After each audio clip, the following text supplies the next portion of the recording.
Caro Padre Alisson, Diácono Max, Lânio, seminaristas, irmãos e irmãs. Qual é a maior viagem que pode uma pessoa empreender? A distância maior está do exterior para o seu interior. E a primeira leitura da profecia de Ezequiel nos vem trazer já naquele tempo, porque profecia, uma grande expectativa.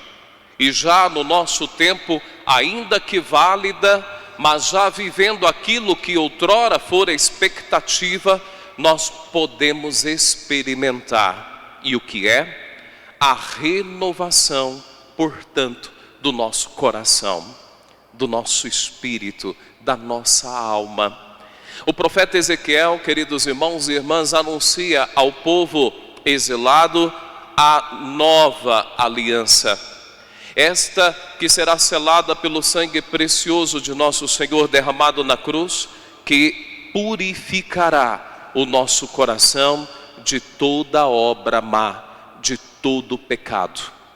Mas é preciso, queridos irmãos e irmãs, que, como outrora o povo de Deus tinha uma lei, e por mais que essa lei fosse sábia, porque do Senhor viera, mas o seu coração ainda permanecia distante do Senhor, porque não foram poucas as escolhas que excluíram a lei do Senhor. Embora aquele povo tivesse, queridos irmãos e irmãs, sacrifícios rituais em expiação dos pecados, mas o seu coração ainda não vivia verdadeiramente o espírito daquele sacrifício. Este povo ainda não experimentava o perdão, este sacrifício ainda não era capaz de expiar o seu pecado. Embora aquele povo tivesse provérbios, sabedoria, ciência até certo ponto, muito lógicas, mas a sua vontade ainda não era forte o suficiente para corresponder à grande sabedoria da graça, do dom de Deus. Também nós hoje precisamos cuidar, porque, queridos irmãos, mais do que uma lei, nós temos a ordem da graça, pelo batismo que nós recebemos. Mais do que um culto sacrificial, nós temos sacramentalmente o próprio Senhor presente, operando, realizando a salvação. Nós temos mais do que a ciência e a sabedoria, o próprio autor da sabedoria, o Senhor. Mas se o nosso coração, como daqueles de outrora, não se abrir, tudo isso pode se perder. E é bonito, quando nós celebramos a Virgem Maria, Nossa Senhora da Abadia, nós vamos ver na sua vida que ela é a primeira que se abre e que, portanto, sua alma e seu espírito são novos. O seu coração é novo porque ela não foi tocada pela mancha do pecado. Ela foi concebida sem o pecado original, já na graça de Deus, porque Deus assim a preservou da mancha do pecado. E vejam, queridos irmãos, queridas irmãs, que o evangelho que nós acabamos de ouvir mostra-nos que essa renovação do nosso interior, do nosso coração e da nossa alma, não é obra nossa, é obra de Deus, é dom de Deus, mas requer o nosso assentimento. Deus, diz Santo Agostinho, que nos criou sem nós, não nos salvará sem nós. E por isso, o Jesus, comparando o reino de Deus a esse banquete, ou melhor, a esta festa de bodas, a esta grande celebração, para a qual muitos foram convidados, as bodas do filho deste rei, é Jesus o filho. Muitos negaram o convite, rejeitaram, inclusive vão até perseguir aqueles que foram enviados para convidar. Jesus está se referindo à rejeição que o povo de Deus tinha em relação aos profetas, até chegar à rejeição a ele mesmo, porque Jesus não necessariamente foi aceito pela maioria, foi compreendido por todos, foi amado por todos. Muitos até o procuraram pelas coisas que Jesus realizava, mas não tanto por ele mesmo. E nesta parábola contada por Jesus, nós vemos que o convite foi feito pelo rei, por aqueles enviados por ele. Mas muitos disseram não. Quer dizer, se na nossa liberdade nós dissermos não ao convite do Senhor, nós não participaremos desta festa, deste reino.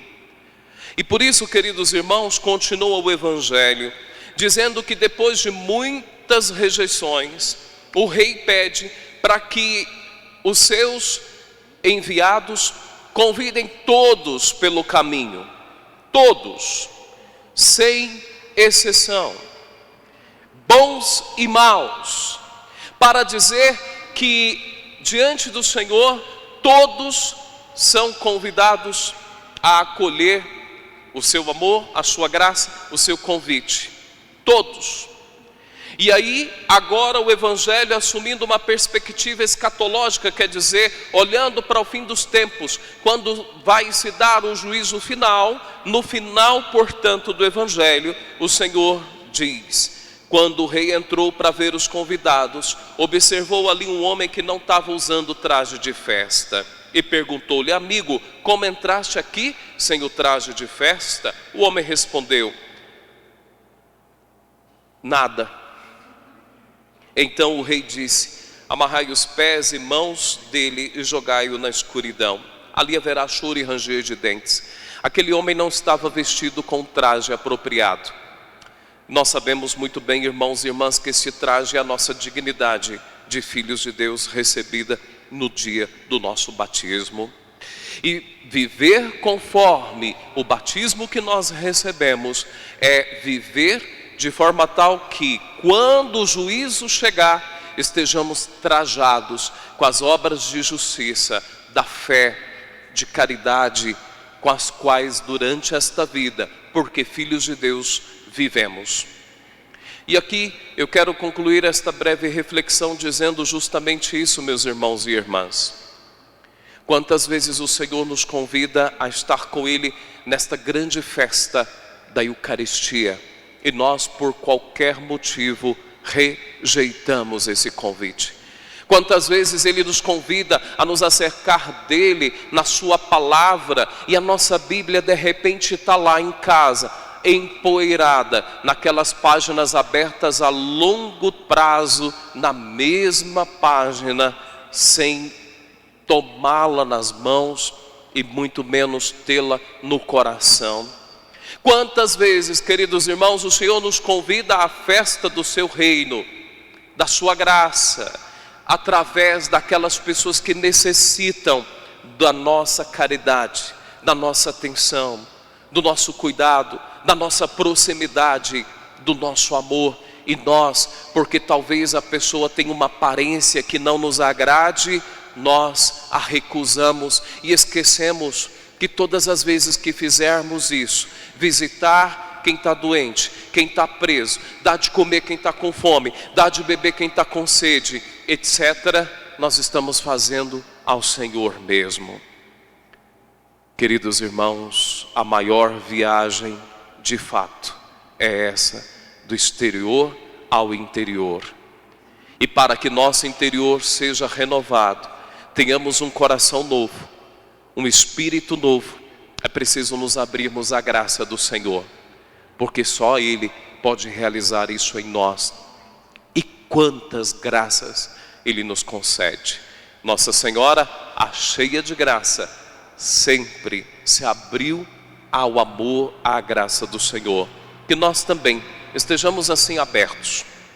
Estamos no mês vocacional e eu concluo dizendo às jovens que estão aqui na nossa igreja, vocês também que são pais, avós, padrinhos, quem sabe, rezemos pelas vocações, rezemos pelos nossos filhos, pelos nossos netos, pelos nossos afilhados, porque às vezes rezamos pelas vocações em sentido genérico, até com certo receio de que se o Senhor de repente chamar algum jovem, alguma jovem da nossa casa, da nossa família, a gente talvez, quem sabe, não estaria tão aberto a isso, né? Porque a gente tem outros sonhos para os nossos filhos, a gente tem outros planos para os nossos netos e afilhados. Quem sabe qualquer profissão digna nesse mundo, importante. Mas nós, às vezes, não nos abrimos aos sonhos de Deus para os nossos filhos, netos, afilhados.